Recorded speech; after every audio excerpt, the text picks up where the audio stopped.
ពេលនេះសាកលវិទ្យាល័យ CUS បានរៀបចំដំណើរទស្សនកិច្ចទៅកាន់ខេត្តកំពតនិងចូលរួមនៅក្នុងពិធីសំណេះសំណាលស្ដាប់បទកថារបស់អាដាម ម៉ាថានិនដែលជាអភិបាលនៃគណៈអភិបាលខេត្តកំពតហើយមាននិស្សិត CUS ជាច្រើនដែលបានចូលរួមតោះអញ្ចឹងនេះធ្វើដំណើរទៅទាំងអស់គ្នាកំពតកំពូលដួងចិន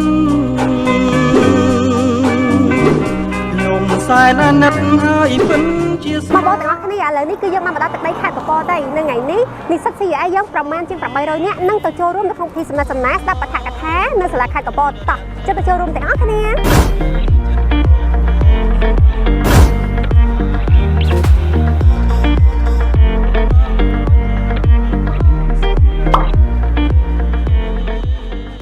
ជំរាបសួរហើយថ្ងៃនេះខ្ញុំបានមក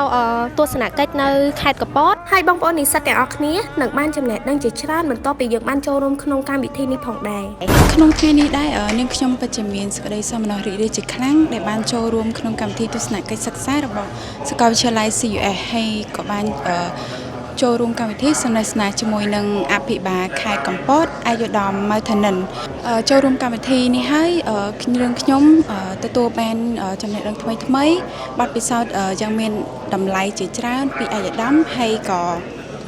ទទួលបានពីការមើលឃើញការអភិវឌ្ឍរីកចម្រើនលូតលាស់របស់ខេត្តកំពតជាកត់សម្គាល់ផងដែរ